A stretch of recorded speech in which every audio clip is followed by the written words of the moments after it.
ఆమేన్. హల్లెలూయా, హల్లెలూయా. Right, దేవుని వాక్యంలో నుంచి త్వరగా కొన్ని విషయాలు ధ్యానం చేసే ప్రయత్నం చేద్దాం. పరిశుద్ధ గ్రంథాలను వారందరూ చూడండి. ఎవరైనా ఒకరు చదివి సహాయం చేయండి. ఏమండి, నాకున్న కోరిక సెల్ ఫోన్స్ వాడొద్దు, బయటికి తిరగొద్దు. తర్వాత రాసుకుంటూ మునిగిపోవాలి.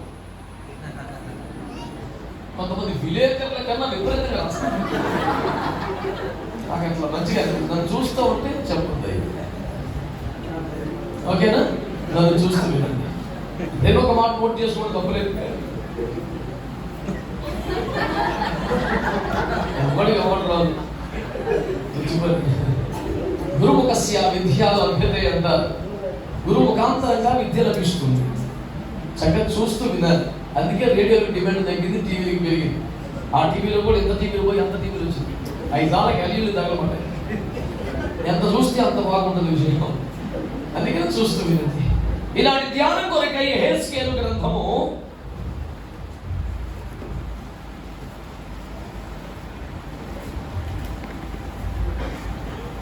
22వ అధ్యాయం. ఎవరైనా స్పష్టంగా ఓపిక పెద్దగా చదివే అవకాశం ఉంటే 26 మొదలుకొని చదవండి.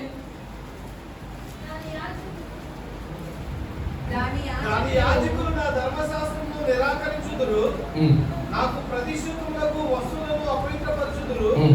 ప్రతిష్ఠితమైన దానికి సాధారణమైన దానికి భేదం ఎంచారు. పవిత్రమేదో అపవిత్రమేదో తెలుసుకున్నటకు జనులకు నేర్పరు. నేను విధించిన విశ్రాంతి దినములను ఆచరింపరు. వారి మధ్య నేను దూషింపడుచున్నాను. దానిలో అధిపతులు లాభము సంపాదించుటకై నరహత్య చేయుటలను, మనుషులను నశింపచేయుటలను వేటను చీల్చు తోడేళ్ల వలె ఉన్నారు. మరియు దాని ప్రవక్తలు వ్యర్థమైన దర్శనములు కనుచు యెహోవా ఏమీ సెలవీయనప్పుడు ప్రభువైన యెహోవా ఈలాగు సెలవిచ్చుచున్నాడని చెప్పుచు వట్టి సోదెగాండ్రై జనులు కట్టిన మట్టి గోడకు గచ్చుపను పీవారై ఉన్నారు. మరియు సామాన్య జనులు బలాత్కారం చేయించు దొంగిలించుదురు. వారు దీనులను దరిద్రులను హింసించుదురు. అన్యాయముగా వారు పరదేశులను బాధించుదురు. నేను దేశంలో పాడు చేయకుండునట్లు ప్రాకారము దిట్టపరచుటకును బద్దలైన సందుల్లో నిలుచుటకును తగిన వాడెవడని నేను ఎంత విచారించును ఒక్కడైనను కనబడలేదు. కావున నేను నా క్రోధమును వారి మీద కుమ్మరిందును, వారి ప్రవర్తన ఫలము వారి మీదకు రప్పించి. ప్రేమ కలిగిన మా మహాపరిశుద్ధ తండ్రి, ప్రాణాత్మ లేఖనంతో మీకు లొంగిపోతున్న అల్పదాసును అంగీకరించి అద్భుత హస్తాల్లో దాచుకొని అగ్ని చేత కాల్చి పుటము వేసి పరిశుద్ధపరిచి నీతి గల మీ మాట తేటగా వినిపించగల బోరగా పాత్రగా మార్చుకొని మీరు ఉద్దేశించిన కార్యమంతా మీ శైలిలో మీ స్థాయిలో ఈ పాత్ర ద్వారా చేసుకోమని యేసు పేరిట ప్రార్థించి వేడుకొని పొంది ఉన్నాము తండ్రి. అందరూ మంచి ఒక స్తోత్రం చెప్తారా?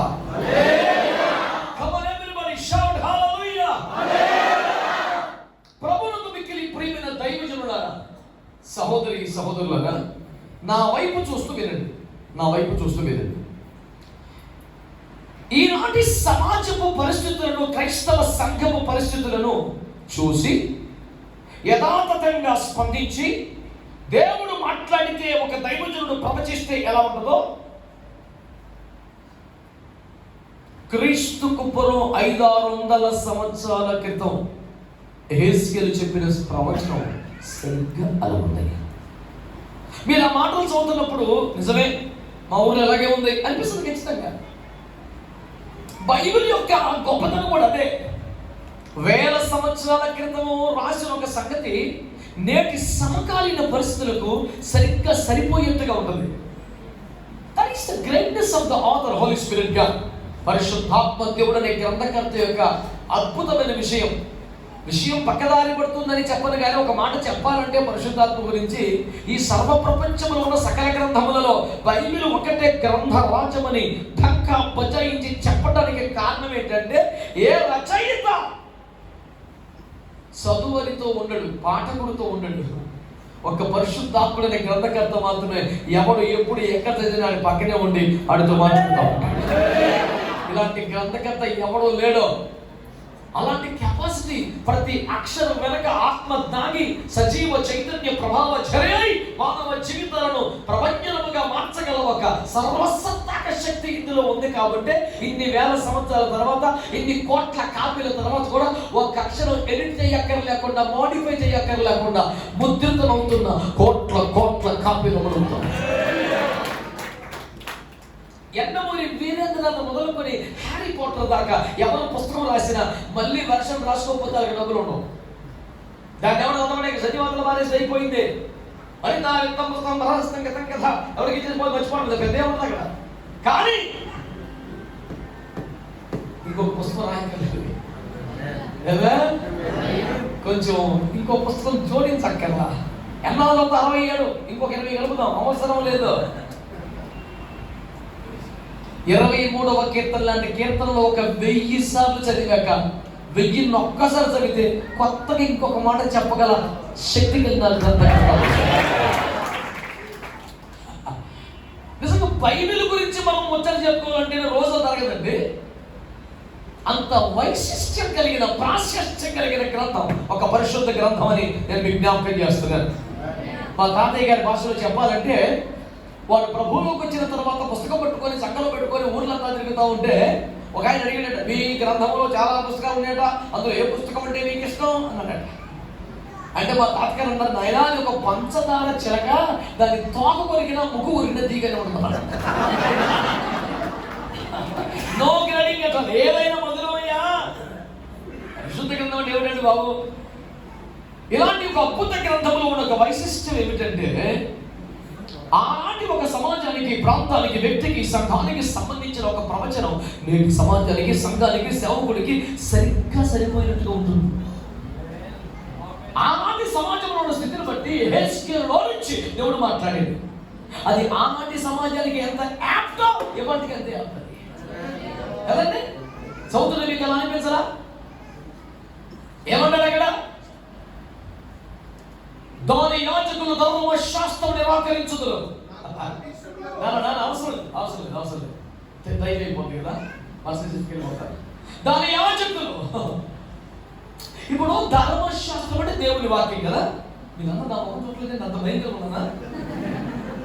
వీళ్ళు అన్నగారిని కాకపోయినా అంత రికార్డ్ ఏం లేదు కదండి, చూడొచ్చు కదా.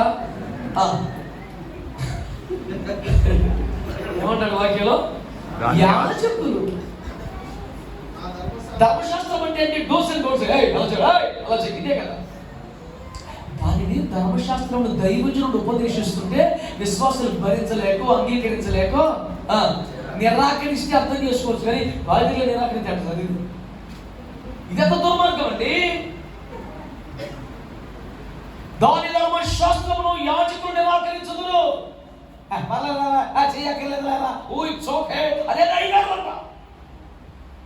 నన్ను సీరియస్ చూడకపోతే ఏం చేసిన ఆరోపణ కాదు, యేసు ప్రభు.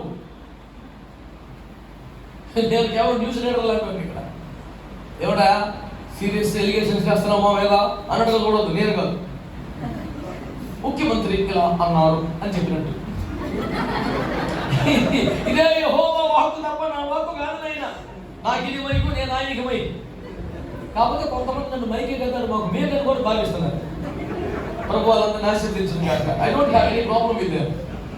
విషయం ఏమిటంటే, దాని యాజకులు చెప్పండి ఏం చేస్తున్నారు? ధర్మశాస్త్రాన్ని అంటాడు. ఎవరు పాటిస్తాడు? ఓకే, కొన్ని కొన్నిసార్లు జరుగుద్ది. Don't bother about it. It's okay.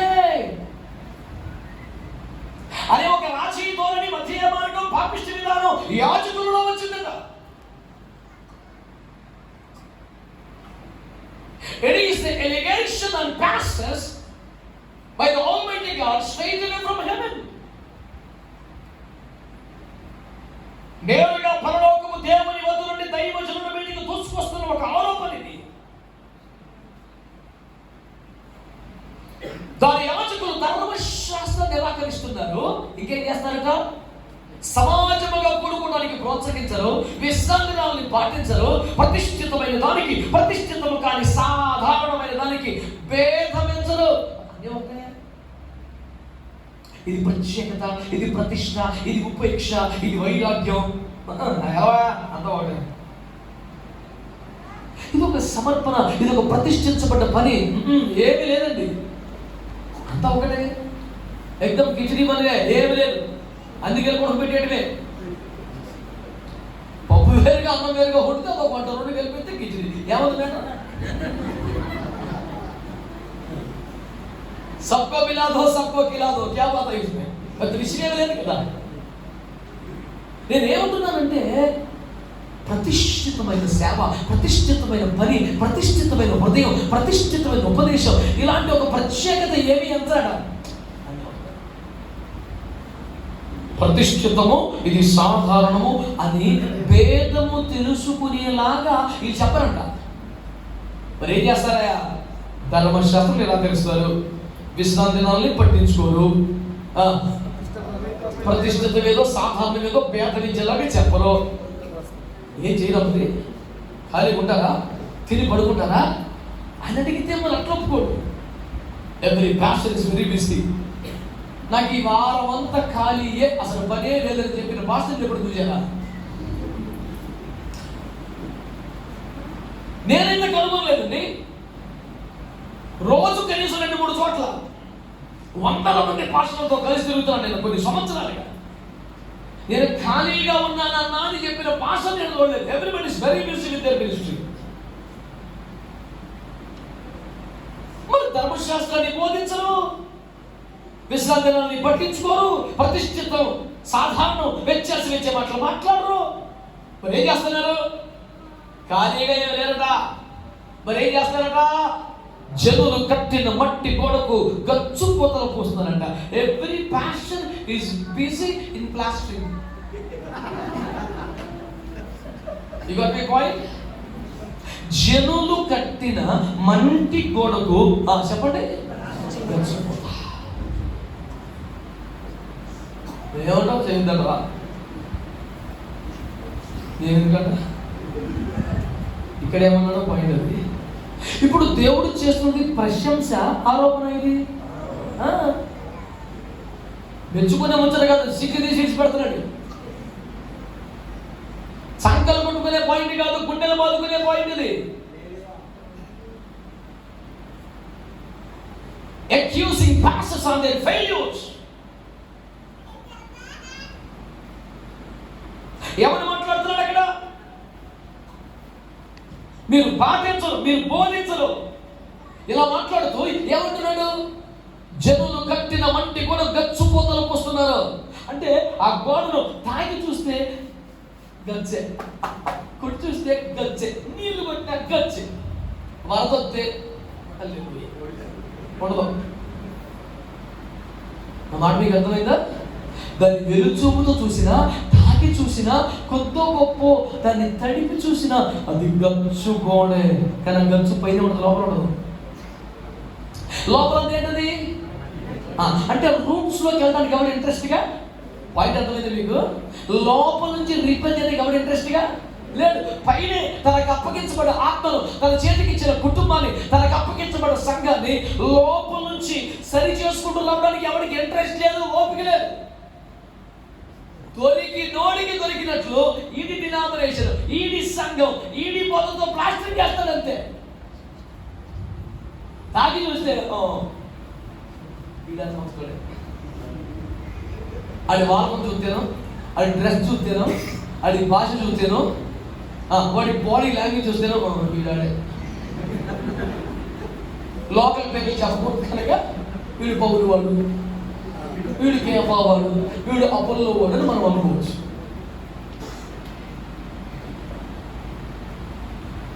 నేను చెప్పింది మీకు అర్థమైందా లేదా? మరి ఏం చేయాలి సార్? ప్లాస్టింగ్ చేయడం తప్ప? తప్పు కాదు, కానీ ఆడెవడో కట్టిన గోడ చేయడం తప్పు. దైవజనుడు కట్టాలి కదా, దైవజనుడు నిర్మాణకుడు కదా. మరి నువ్వు కట్టమంటే అదెవడు కట్టిందని అట్లాగే వచ్చింది, దానికి పూర్తి పెట్టి పైన పోతా అంటే ఏం చేయాలయ్యా? ఏం చేయమంటావు? ఇప్పుడు 26 గ్రంథం 1వ అధ్యాయం ఏంటి ఉందా మీ బైబిల్లో? ఒక్కరు కూడా లేదు బిడ్డ, 26 గ్రంథం లేదా? మరి 21:95 వచనం లేదా? ఎందుకు లేదు? చిరిగిపోయింది బైబిల్ పేజీ అంతేనా? 95 లేవా? మొన్న ఒక చోట ఈ వీళ్ళు ఎంత చురుగ్గా ఉందని చూద్దామని 153 చెప్తున్నా అన్నారు. బైబిల్ లేదు, నా బైబిల్లో లేదా, ఇల్లాసల బైబిల్ కూడా లేదని చూస్తున్నాడు.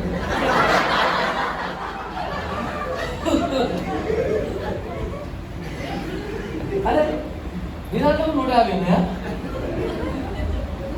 ఆడంత బాగా చూస్తారు బైబిల్ ఇంటికాడ. అట్లాంటి భక్తులు ఉంటారని ఆ కోసం చెప్తున్నారు అప్పుడప్పుడు.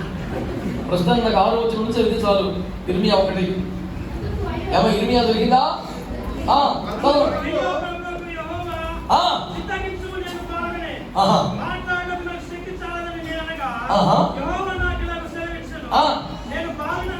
వద్దు,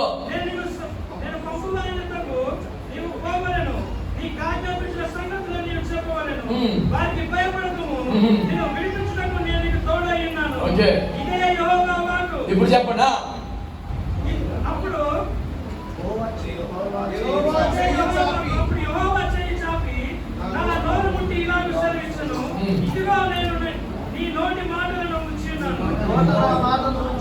సరి చేసుకుంటాను, పర్లేదు. ఆగండి ఆగండి ఆగండి, ఏం చేయడానికి? This is the ministry. Do you understand pastors? పెళ్ళగించుటకును, విరగగొట్టుటకును, నశింపజేయుటకును. మీ రోడ్డెక్కి ఈ గ్రామానికి కొత్తగా వచ్చిన సేవకులండి, ఎందుకు వచ్చే ఉంటాడు? పెళ్ళగించుటకును, నశింపజేయుటకును వచ్చాడు. చుక్కు చుక్కు కొట్టించాడు.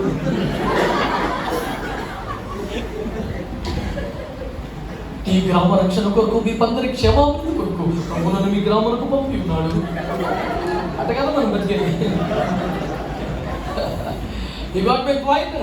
నేను మీరు రోడ్డుకి ఏం చెప్పాలో చెప్పట్లా, మీ అపాయింట్మెంట్ ఆర్డర్లో నేచర్ ఆఫ్ జాబ్ ఏముందో చెప్తున్నాను. అర్థమైంది పాయింట్? మీరు రోడ్డుకి ఏం చెప్పాలన్నది నా పాయింట్ కాదు, అవి వేరే ముచ్చట్లు ఉన్నాయి. ఇర్మియా గతగత వణికిపోతాడు. దృష్టికి వెళ్ళాడు. మన వాళ్ళు ఇక్కడ చాలా ముందులు, అమ్మో నా వల్ల కాదు నాయను, నన్ను సంపరించి పారేస్తారు, వేసినట్టు నేను చేయం అని కంగారు పడుతుంటే ఆయన ఉన్నాడు, దగ్గరికి వచ్చి భయపడుతున్నానా అని తను ముట్టి నా మాట నీ నోట వచ్చాను.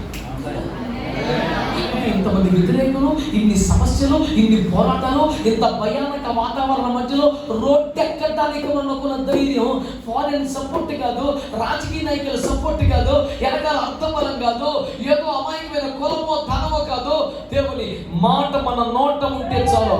దేవునికి భయపడగలిగే నా మాట నోట పెట్టాను. You can attack the world with the word of God. ఈ ప్రపంచాన్ని ఎదుర్కోగలం దేవుని వాక్యంతో. మనకి పలాని పార్టీ వాళ్ళు కొంచెం ఫేవర్ ఉందని ఆడిపోతే, ఆడికి బద్ద విరోధి వస్తే ఆ ఒక్క పాయింట్ మీద ఏ పెద్ద కళాయిలో పెట్టినాడు, ఈ ఆడికి ఫారం కాబట్టి మనకు ఫ్రై. అవన్నీ పరిగిమాల పద్ధతులు కదా. నా మాట నీ మాట. ఇంత మహిమ కలిగిన సేవ, ఇంత కష్టమైన సేవ, ఇన్ని సవాళ్ళతో కూడిన సేవ, ఇంత వ్యతిరేకత మధ్య సేవ చేయడానికి మనకు ఉండాల్సిన ఒకే ఒక్కటి, దేవుని మాట నోట కలిగి బయలుదేరితే దేవునికి మహిమ కలుగును గాక. ఈ మాట పట్టుకుని వెళ్ళి ఏం చేయాల్సిన మినిస్ట్రీని ఏం చేయాలంటే నెంబర్ 1 చెప్ప వెళ్ళగించుటకును, విరగొట్టుటకును, నశింపజేయుటకును, మనతోయుటకును. అప్పుడు 5వ మినిస్ట్రీ కట్టుతారు, 6వ మినిస్ట్రీ నాటుట, 7వ మినిస్ట్రీ దేవునికి అర్పించడమే. ఇప్పుడు మన పరిచర్యలో ఎన్ని కీలక భాగాలు ఉన్నాయండి? 6 ఉన్నాయి. నెంబర్ 1 చెప్పండి.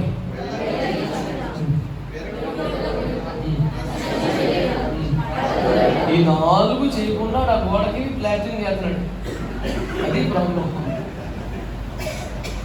ఎవరు ఖాళీగా సార్ కూర్చొని ఎవరు తింటలేదు. పొద్దు నుంచి రాత్రి దాకా లోపాలు వాడు లోపట్నే పెట్టి, ఆ పచ్చి ఇకిల్ని పెట్టి, ఆ మట్టి పోతనే పెట్టి, ఆ పలకినతలే పెట్టి, ఎక్కడ అలాగే వచ్చి వాడిలోని పాపం తీయకుండా, ఆచారం తీయకుండా, కులము తీయకుండా, సాంప్రదాయం తీయకుండా, అబద్ధ బోధన తీయకుండా, రాజీ ధోరణి తీయకుండా, సిద్ధమైన క్రైస్తత్వాన్ని దాన్ని అట్లాగే పెట్టి పోత పోస్తున్నారు పైన. This is a serious allegation on pastors by God himself.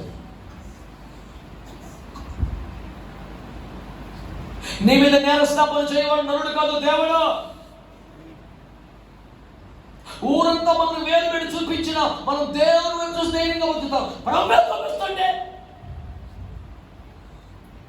ఏ ముఖం పెట్టుకొని బతకాలి అంటే ఆ వ్యక్తి లోపల సాతాను రాజ్యాన్ని పడతోయాలి కదా, ఆ వ్యక్తి లోపల లౌకిక పద్ధతులు పెళ్లగించాలి కదా, ఆ వ్యక్తి లోపల పేరుకుపోయినటువంటి ఆ మానవ పద్ధతులను వేలతో పెళ్లగించాలి కదా, ఆ వ్యక్తి లోపల కట్టుకున్న సాతాను సామ్రాజ్యాన్ని నశింప చేయాలి కదా. సాతాను సామ్రాజ్యాన్ని నశింప చేయాలి, వ్యక్తుల పద్ధతులు పెళ్లగించాలి, ఆ క్షుద్ర శక్తులు, దయ్యపు శక్తులు, విగ్రహ శక్తుల ప్రభావాన్ని వేలతో పెళ్లగించాలి, ఆ లౌకిక పద్ధతులన్నీ తీసేసి మళ్ళీ పునాదుల గురించి కట్టుకున్నాను. చర్చ్ కొత్తగా ఈరోజు 2 కుటుంబాలు వచ్చినాయి. వెంటనే వాళ్ళకి ఛాయ్ తీసుకెళ్ళి పెట్టాలి, వేరే టెంట్లోకి తీసుకెళ్ళాలి, కొన్ని మర్యాదలు చేయాలి, మళ్ళీ అది పోకుండా ఈతకిచ్చి తాటాకు గుంజాలి. తెలుగు మాడుగాను ఎందులో ఈ పని?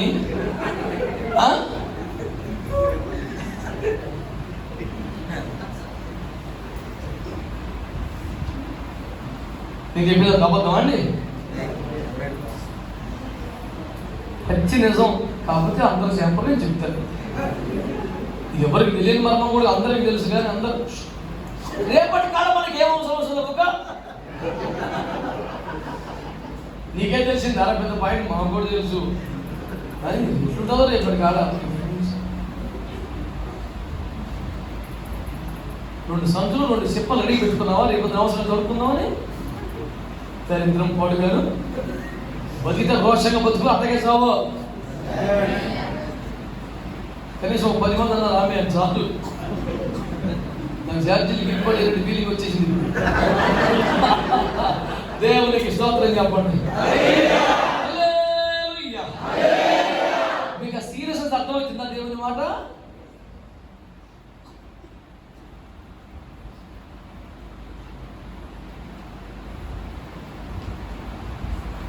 మనం పునాది వేయక్కర్లేదు, పునాది ఆల్రెడీ వేసి పెట్టారు.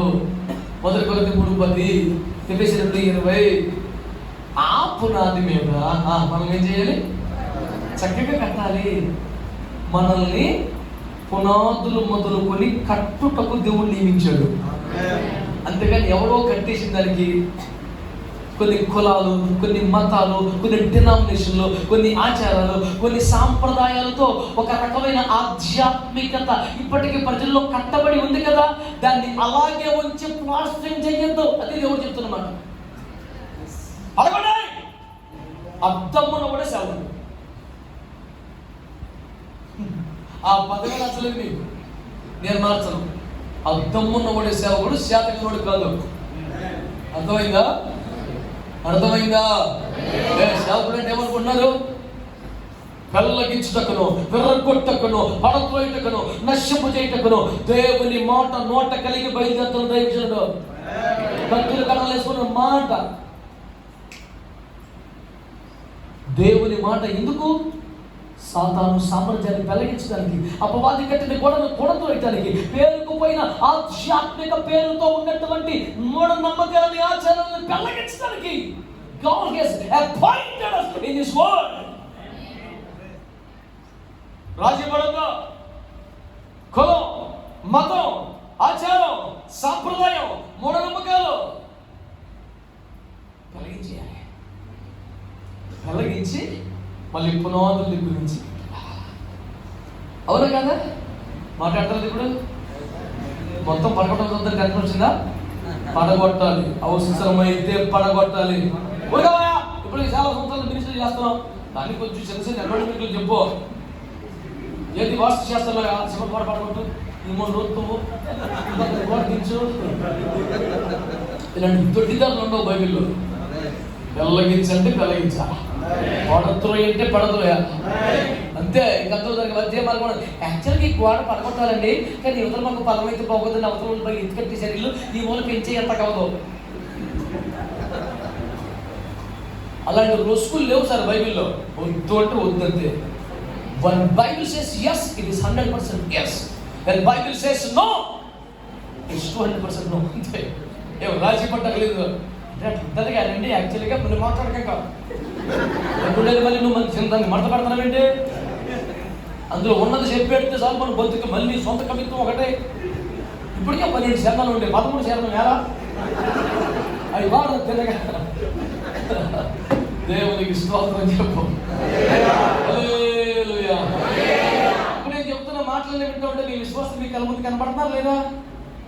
ఎల్లో ఈ ఆచారం ఉంది, నీళ్ళు పొలం, నీళ్ళు తనం, నీళ్ళు రాజకీయం ఉంది, పక్కగా గుర్తు వస్తారు ఖచ్చితంగా. కళ్ళ ముందు బ్యాచ్ కనపడదు మీకు. ఇప్పుడు మీ చర్చలు ఎవడు స్ట్రాంగ్ సపోర్ట్ ఆడి దగ్గర కట్టుకోవడం.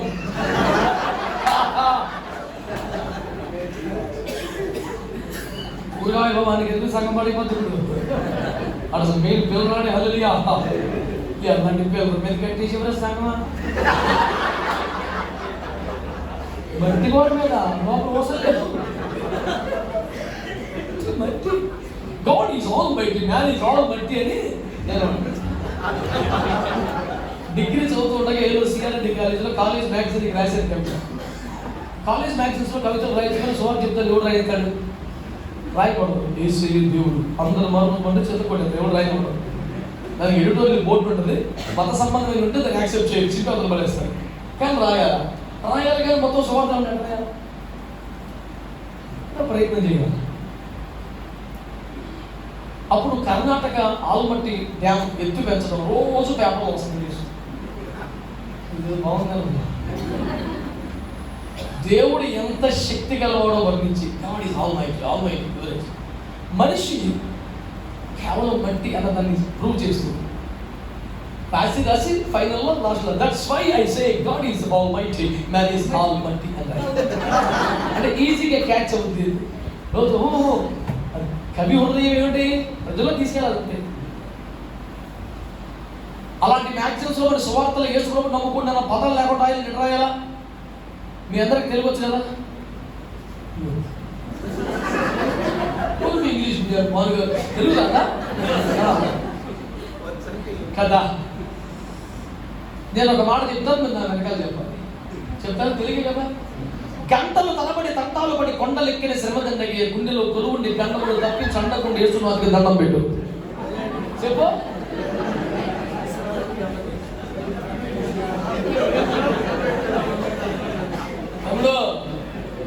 తెలుగే. ఈ కవిత నేను కాలేజ్ మ్యాగజైన్లో రాశాను. గంటల తరబడి తంటాలు పడి కొండలెక్కిన శ్రమదండగే గుండెలో కొలువుండి గంటమును తప్పించి అండగుండే యేసునాథునికి దండం పెట్టు. అండగుండేతో ముగిస్తుంది మూడో పాదం. సునాథునికి దండం పెట్టు. డే అంటూ సునీటు ఉంటుంది కాబట్టి యేసు అన్న పదం లేదు కనుక కాలేజ్ మ్యాగజైన్లో ముద్రించాడు. ఏటో పోతే అభ్యంతరం చెప్తాకే లేదు, బుద్ధి పారేసారు చేసినట్టు.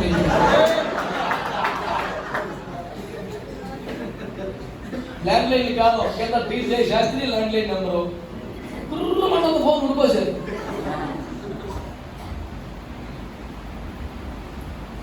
నిజంగా ఇష్టం దండం పెడితే కన్నా చెప్తున్నారా?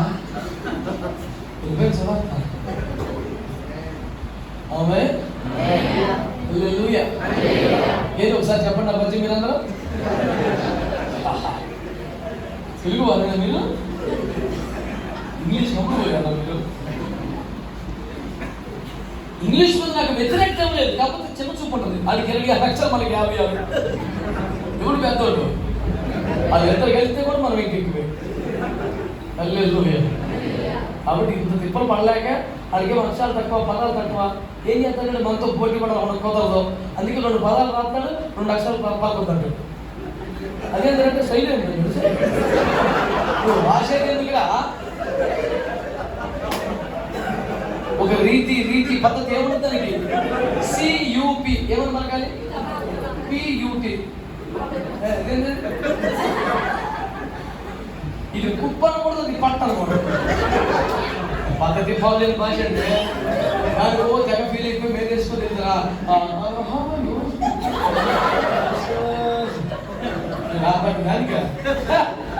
చిన్న చిన్న మత్తాంగ వీక్షణ ఏంటదే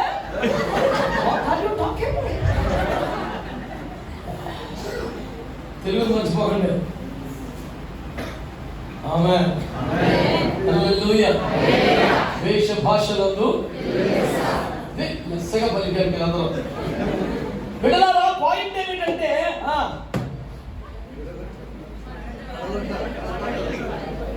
ఎవరి మనలో లోకాచారాలు ఉన్నాయో, ఆశలు ఉన్నాయో, కోరికలు ఉన్నాయో, ఆచరణలు ఉన్నాయో, మూఢనమ్మకాలు ఉన్నాయో, విగ్రహాల విషయాలు ఉన్నాయో మనకు కనబడిపోతారు కనుక ఆ గోడ మీద మనం ప్లాస్టింగ్ చేయకుండా దాన్ని ఏం చేయాలి? ఫస్ట్ నుంచి మళ్ళీ స్టార్ట్ చేయాలి. దాన్ని విశ్వాసం ఒప్పుకుంటారా? వాళ్ళు ఒప్పుకోరు కాబట్టి దేవుడు ఒప్పుకొని సేవ చేసేద్దామా? చెప్పండి. వాళ్ళు ఒప్పుకోవడం ముఖ్యం, ఆయన ఒప్పుకోవడం ముఖ్యం. ప్రభు అంటున్నాడు దాని యాజకులు సరిగ్గా చేయలేదు. యెహోవా తమకేమీ సెలవీయని దినమున ఇదే యెహోవా వాక్కు అని చెబుతూ ఒట్టి సోదికండ్రిగా బతుకుతున్నారట యాజకులు. అన్నగా సంఘము లోపట సేవ లేదా యాజకత్వం విఫలమైపోయినట్టు కనబడుతుంది కదా మనకి. దాని పర్యవసానం సమాజంలో ఏమని? జనులు వ్యభిచరించులు, నరహత్యలు చేయరు. సమాజం ఎందుకు చెడిపోయింది? లోకములో పాపము రేటు ఎందుకు తగ్గట్లేదు? బలాత్కారాలు ఎందుకు పెరుగుతున్నట్లుగా వినబడుతున్నాయి? ఎందుకంటే సంఘంలో సంఘం లోపల సేవకత్వం, యాజకత్వం విఫలమైపోయింది కనుక సంఘము బయట సేవ పలచబడిపోయింది. ప్రజల్లో పాప భీతి లేదు, ప్రజల్లో దేవుని భయం లేదు, ఈ పాపం మేము చేయకూడదనే కంగారు ఎవరికి లేదు. బలాత్కారాలు పెరిగిపోతున్నాయి, హత్యలు పెరిగిపోతున్నాయి, దొంగతనాలు పెరిగిపోతున్నాయి, దోపిడీలు పెరిగిపోతున్నాయి, దారుణ మానకాండలు ప్రబలిపోతున్నాయి.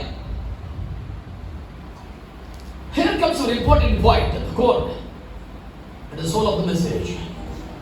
ఒక పక్క సంఘములో యాజకత్వము సేవ విఫలమైపోయింది, మరొక పక్క సమాజంలో పరిస్థితులు దారుణంగా మారిపోయింది. ఇప్పుడు దేవుడికి సంతోషం కలుగుతా, కోపం వస్తుందా? చెప్పాలి, మీరు చెప్పాలి. సంఘములో వైఫల్యం, సమాజంలో పాపం రెండు పెరిగిపోయింది కాబట్టి దేవుడు కోపం వస్తుందా, సంతోషం కలుగుతా? యాజకులు విఫలమైపోయారు కనుక, సేవ పతనమైపోయింది కనుక, విలువలు కనుమరుగైపోయింది కనుక, దేవుని అంచనాలకు చేరినట్లుగా వారు లేరు కనుక సేవకుల మీద కోపం చేయాలి. వాటికి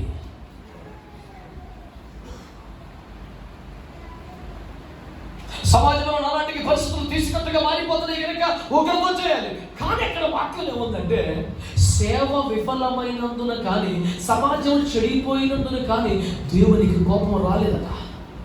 మరి ఎందుకు వచ్చిందట? ఇలా జరగగా నేను దేశమును పాడు చేయకూడనట్లు, నేను దేశమును పాడు చేయకున్నట్లు ప్రాకారమును దిట్టపరచుటకు, బ్రద్దమైన సందులలో నిలుచుటకు తగిన వాడెవడని నేనెంత వెతికినను ఒక్కడును కనబడనందున నా క్రోధాగ్నిని నేను కుమ్మరించదును, నిశ్చయముగా నా ఉగ్రతాగ్ని చేత వారిని శిక్షింతును అన్నాడు. You got the point? సేవ విఫలమైనందున కోపం లేదు. పట్టుకోండి మాట. సమాజం ఎంతగా చెడిపోయినందున కూడా కోపం లేదు. ఇటు చూస్తే సేవ పతనం అయిపోయింది, ఇటు సమాజం చెడిపోయింది. అప్పుడు ఎటు చూసే దేవుడు అంటే, నేను ఈ దేశమును పాడు చేయకుండా, పాడు చేయడానికి తగిన పరిస్థితులు ఉన్నాయి, శిక్షించడానికి తగిన పరిస్థితులు ఉన్నాయి, ఒక్కంతను కుమ్మరించడానికి సరిపడనే ఉంది. కానీ అలా చేయకుండా బ్రద్దలైన సందులలో, గ్యాప్స్ లో నిలబడేవాడు ఎవరైనా ఉంటాడేమోనని ఎంతో వెతికారట. ఎంత వెతికినను ఒక్కడైనను కనబడలేదట. ఒక్కడును కనబడలేదు కనుక నేను నా ఉగ్రతాగ్నిని కుమ్మరించదను, నా క్రోధమును కుమ్మరించదను. చెడిపోయినందున కాదు, పడిపోయినందున కాదు, విఫలమైనందున కాదు, సేవలు ఫెయిల్ అయిపోయినా, సేవకులు పతనమైపోయినా, పరిచరులు పలచబడిపోయినా, దేవునికి రోషము లేకపోయినా, ప్రతిష్ఠిత, సమర్పణ, పరిశుద్ధత ఏ విషయంలో కనబడకపోయినా ఆయన తమాయించుకుంటారు. ఓర్చుకుంటున్నాడు, ఇంకా ఓపిక పడుతున్నాడు. సమాజం ఎంత చెడిపోయినా ఇంకా సహిస్తున్నాడు. ఒక్కటి ఎవడైనా ఈ మొత్తం పట్టణంలో, ఈ మొత్తం సేవలో వృద్ధులైన సంతులు నిలబడేవాడు ఉన్నాడా? గ్యాప్స్ నిలబడేవాడు ఉన్నాడా? ఒక్కడున్నాడా అని వెతికితే ఒక్కడు కానీ కనబడితే క్రోధమును కుమరించడంట, ఉగ్రతను కుమరించడంట, ఇంకా కృప ఇస్తాడంట, ఇంకా అవకాశం ఇస్తాడంట. ఒక్కసారి సీరియస్ గా మాట్లాడదాం, యథార్థంగా గుండె మీద చేపెట్టుకొని మాట్లాడదాం. తెలివిగా, హుందాగా, మేఘావితరంగా, చమత్కారంగా మాట్లాడొద్దు. ప్రశ్నకు జవాబిచ్చే చమత్కారము తెలివిని కలిగి మెయింటైన్ చేయొద్దు. తెలివితో మాట్లాడొద్దు, వాక్యాతులతో, గుండెల్లో, హృదయంలోంచి మాట్లాడు. Let your inner man speak out tonight. నీ లోపల నీ అంతరంగ పురుషుని మాట్లాడి ఈ రాత్రి. సేవ నిజంగా విఫలమైపోయిన మాట నిజం కాదా? సేవలో విలువలు పడిపోయిన మాట నిజం కాదా? క్రైస్తవ్యములో బలం పలసపడిపోయిన మాట నిజం కాదా? దేవుని మాట లేకపోయినా స్వానుభవాలనే, స్వాభిప్రాయాలనే దేవోక్తులుగా ఉచ్చరించుతున్న మాట నిజం కాదా? ఏ పొరను చూసినా విలువలు పడిపోయాయి. ప్రతిష్ఠితమైనలే, సమర్పణ కలిగిందిలే, రోష కలిగిందిలే, ఫైర్ కలిగిందిలే.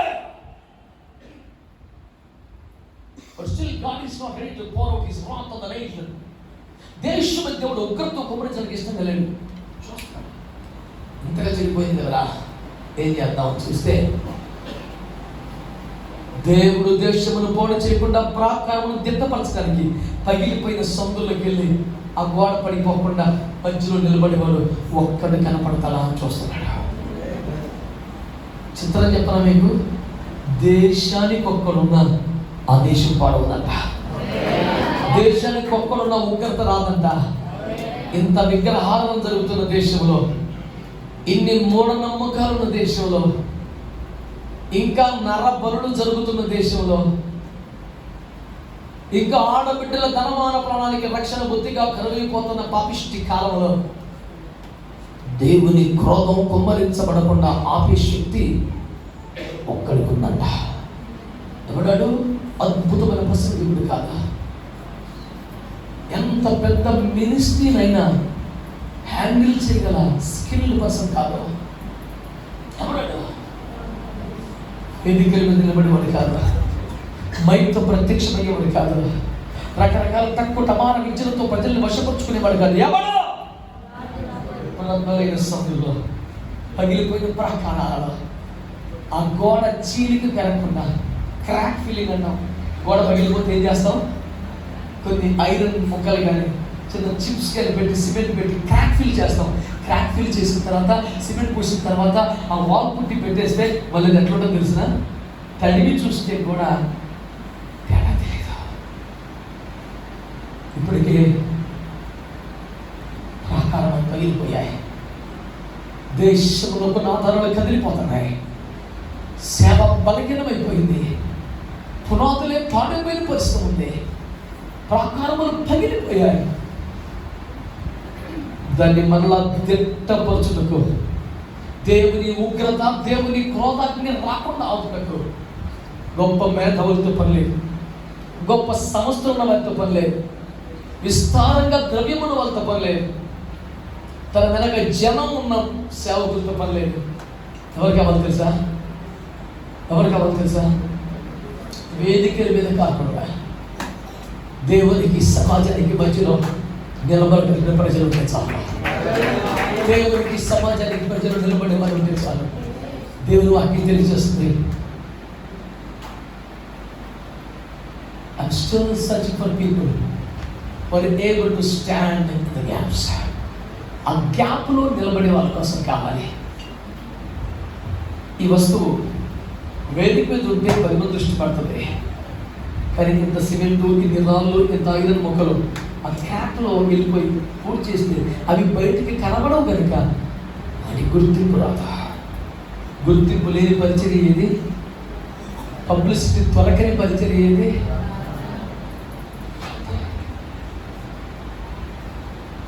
ఎందుకంటే క్రైస్తవ్యంలో రహస్యంగా చేయాల్సింది ప్రార్థన ఒక్కటే.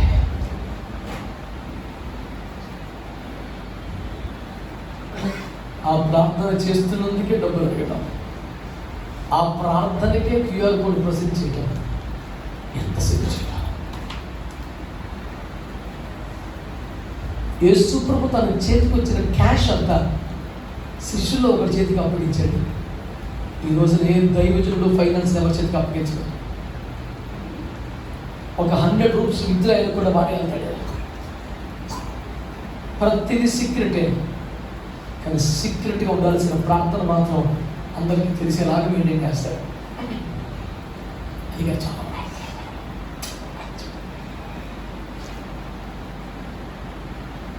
విమర్శ కోసం చెప్పట్లేదు నేను. పెద్దలైన సందులు నిలిచిపోయి మనకి ఇష్టం ఉందా? కమిటీలో చోటు కావాలి, వేదిక మీద చోటు కావాలి, వాల్పోస్టులో చోటు కావాలి. కానీ యోసేపు అయితే అతను ఏడ్చుటకు చోటు వెతికి లోపలికి వెళ్ళాడట. One of my most favourite verses in Bible. అన్నదమ్మును చూడగానే, అయ్యో నేను సింహాసనంలో ఉన్నాను, నేను సమృద్ధిలో ఉన్నాను, నేను ప్రపంచంలో ఎవరొచ్చిన అన్నం పెట్టగలిగిన పరిస్థితిలో ఉన్నాను. నా అన్నయ్యలు చూడు, కనీసం తమ ఆకలి తీర్చుకోలేకపోతున్నారు, తమ నమ్ముకున్న భార్య బిడ్డలకు అన్నం పెట్టలేకపోతున్నారు. నేను ప్రపంచానికి అన్నం పెట్టగలిగిన గిడ్డంగులతో ఉన్నాను, వారి ఖాళీ సంచులతో ఒట్ల మీద నిలబడి ఉన్నారు అని వారి దీనస్థితిని చూసి ఈ సమృద్ధి, ఈ సంపద, ఈ దీవెన వారికి లేదని వారి కొరకు ఏడ్చుటకు చోటు మీదికి లోపలికి పరిగెడుతున్న యోసేపు మనకు ఆదర్శం కాదా? మీరు చెప్పండి. కేవలం ప్రార్థన చేయడం కొరకు శిష్యులందరూ పంపించి అడుగులో మిగిలిపోయిన యేసు మనకు ఆదర్శం కాదా? పరిచర్య చేసిన 3.5 సంవత్సరాలు కాదు, శరీరధారిగా ఉన్న దినములన్నింటిలో మహామంతులతో కన్నీళ్లతో తన మరణం నుండి తప్పించగల మనకి ప్రార్థనలు, యాచనలు, విజ్ఞాపనలు చేసి ప్రార్థనలు సమర్పించిన యేసు మనకు ఆదర్శం కాదా? రేయిబోలు ప్రార్థనలో పోరాడుతున్న పౌలు మనకు ఆదర్శం కాదా? ఇంకా ఓటు చనిపోతున్న క్షణాల్లో ప్రభావం కోసం ఏడ్చినటువంటి ఏలీ కోడు మనకు ఆదర్శం కాదా? తన భర్త చచ్చిపోయి చెప్పిన స్పందించక, కొడుకు ముట్టని చెప్పిన స్పందించక, లక్ష్య పెట్టకయో ప్రత్యుత్తరమయ్యకయో ప్రభావం వెళ్ళిపోయిందని సంఘములో, దేవుని మందిరములో, దేవుని సేవలో అభిషేకం లేదు, తొలినాటి ఎలనాటి ఒకనాటి ప్రభావం లేదు, సేవ పలసమైపోయిందని గుండెలు బాదుకుంటూ ప్రాణాలు వదిలేసిన ఫినెహాసు భార్య మనకు ఆదర్శం కాదా? నా కొడుకు లేకపోయినా పర్వాలేదు, గొడ్రోగును నిందపోవాలంటే కూతురు పుట్టిన పొద్దు కొడిగే పుట్టకల్లా, కూతురు పుడితే యాజకత్వం పంచిదిగా ఒక కొడుకుని ఇస్తాయా వారిని యాజకుడిగా చేస్తారంటే మందిరం కొరకు ఆలోచించిన అన్న మనకు ఆదర్శం కదా? వాడు పాలు మరిచే లోపు మన తల్లులు వందనాలు నేర్పించలేకపోతున్నారు, కానీ ప్రత్యక్ష కూడా సేవలో మొత్తం నేర్పించిందండి సమయానికి. ఎంత కష్టం సార్ అది. వీళ్ళలా మీరు ఆలోచించారా? కష్టం కాదా? మన పిల్లలు, మన తల్లులు భాషలో వచ్చారు, వందనాలు చెప్పించడానికి 30 జనం నిండుతారు పిల్లలతో. అన్న నిన్న కూడా చెప్పారు కదా, మీరు వచ్చాక చెప్పట్లేదు అన్న. ఏలి కొడుకులు లేదు కదా సమయాలకు పరిచర్య, పోనీ ఏలి నేర్పగలుగుతారా? కానీ సమయంలో పాలు మరిచిన వేళ విడుదలేస్తే అక్కడనే ఏలి ఎదుట యెహోవాకు పరిచర్య చేయించారు. ఏలి గారికి పరిచర్య చేయడం అన్నం పెట్టడం, టవల్ తెచ్చివ్వడం చేయవచ్చు, కానీ యెహోవాకు చేయడం అంటే ధూప దీప నైవేద్యాది కార్యక్రమాలు చేయాలి, బలి అర్పణ దగ్గరికి వెళ్ళాలి, అక్కడ నుంచి నిప్పులు తేగలగాలి, ధూపం వేయగలగాలి, నూనె పోయగలగాలి. Samuel, my boy, how put you in all these ministries? My mom told all this to know. Samuel ఎవరు చెప్పారంటే మామి చెప్పింది. ఒక విశ్వాసి కుటుంబంలో సంతోషమైన ఒక తల్లి, సవతి చేత రోజు గాయపరచబడుతున్న ఒక సాధారణ గృహిణి, తనకి అన్ని సమృద్ధిగా లేవు, ప్రతిదీ లోటే, నింద అవమానమే, అంత పెయిన్ లోపల పెట్టుకుని గొడ్రాలుగా నిందలోంచి బయటపడితే చాలు అనుకోలేదు. అట్లయితే బిడ్డ పుట్టినే చాలు, కొడుకే కావాలి ఎందుకంటుందంటే ఒక యాజకుడిని తయారు చేయాలి. మా అయ్యగారేమో కదలలేకపోతున్నారు, కొడుకేమో పాపాలు చేస్తున్నారు. తప్పు జరిగిపోయింది అయ్యా, మా తరపున బలి అర్పణ చేయమని ఎవరైనా గొర్రె పిల్ల పట్టుకొస్తే బలి అర్పణ చేసేవారు, దహనం ఇచ్చేవారు లేరు. నువ్వు నాకు కొడుకునిస్తే అవి తయారు చేస్తాను ప్రభువా. నాకు ఇష్టమైన మాట చెప్పనా? దీపం ఆరి పోకమునుపు సమయంలో యెహోవా మందిరములో పరిచర్య. కొన్ని వందల మంది సేవకులు ఏడుస్తున్న పాయింట్ ఒకటి, చాలా సంఘాలు దీపాలు ఆగిపోతున్నాయి, చాలా సేవలు మూతపడుతున్నాయి, చాలా మందిరాలు క్లోజ్ అయిపోతున్నాయి. రేయిమూలమై ఒకటే, దీపము ఆరిపోక మునిపే నువ్వు సమయంలో లేపాలి నాయనా. రాత్రంతా నిద్రమాని తైలము తీసే ఒక యాజకుడు కావాలి. ఉదయాస్తమయంలో దీపమును సవరించేవాడు కావాలి. బల్లయంతో పరిచయం చేసేవాడు కావాలి. బలిపీఠ మొదలుకొని మందస్సు వరకు పరుగులు ఎంత కలిగిన ఒక చురుకైన యాజకుడు కావాలి. కథలు లేనివాడు వద్దు ప్రభువా, పాపం చేసేవాడు వద్దు ప్రభువా, వేరొక అగ్ని తెచ్చేవాడు వద్దు ప్రభువా. అయ్యా, తన ప్రాణమే పోతున్నా ఏ మహిళకైనా భర్త చనిపోవడం వార్త కాదా? కొడుకు పుడితే వార్త కాదా? నీ భర్త చనిపోయాడన్నా, నీ కొడుకు పుట్టాడన్నా ఆమె లక్ష్య పెట్టక, ప్రత్యుత్తరం ఇయ్యక, భర్త చావుకన్నా ఏం లక్ష్య పెడతావు? కొడుకు పుట్టుక కన్నా ఏం లక్ష్య పెడతావు? భర్త చావు కన్నా, కొడుకు పుట్టుక కన్నా దేవుని సన్నిధిలో ప్రభావం ఇంపార్టెంట్ అయిపోయింది. సేవలో శక్తి ఇంపార్టెంట్ అయిపోయింది. అయ్యో, ప్రభావం వెళ్ళిపోయింది. భర్త పోయాడనే మాట లేదు, ప్రభావం వెళ్ళిపోయింది. నువ్వు ప్రార్థన ఉండగా, చర్చిలో ఉండగా, ప్రార్థిస్తూ ఉండగా మీ ఆయన చనిపోయిన వార్త వస్తే లేవకుండా ఉండగలవా? ఎవరికైనా సాధ్యమా అది? She was such a lady in those days. దైవజనులారా,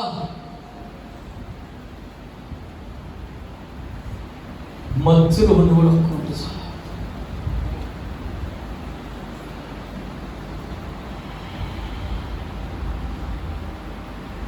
మధ్యవర్తి లేకుండా చూసి యెహోవా ఆశ్చర్యపడెను.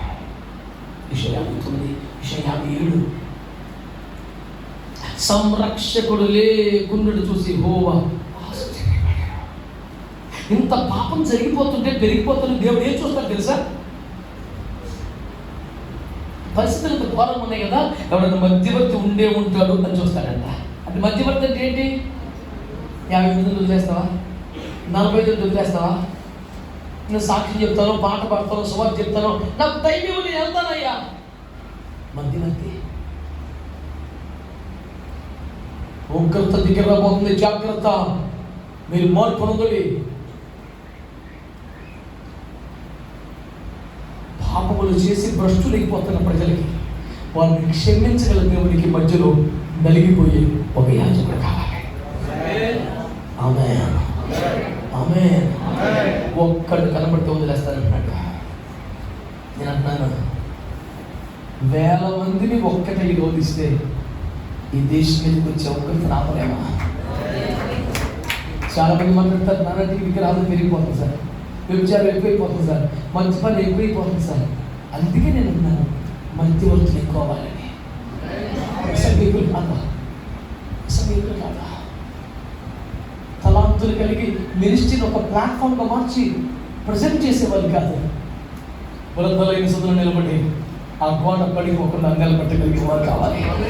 విజ్ఞాపన చేసేవాళ్ళు కావాలి. మహారోధన చేసేవాళ్ళు కావాలి. సొదొమ మీదకి అగ్ని వస్తున్నప్పుడు ఒక కుటుంబాన్ని తప్పించగలవారు కావాలి.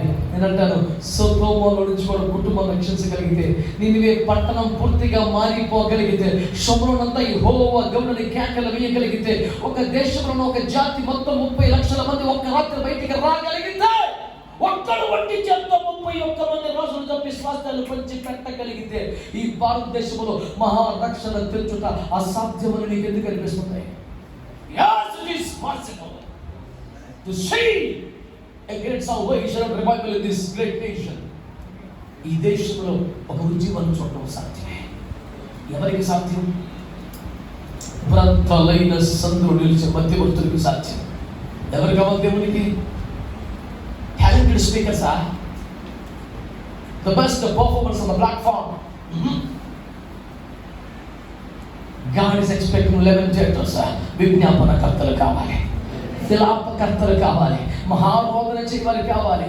సకల విద్యలోని పేరుకు ముందు పేరు 100 ఉన్నాయి. అంగంలో విద్య నలుగుదవా, రోదన విద్య నేర్చావా, ప్రలాపించు నేర్పావా?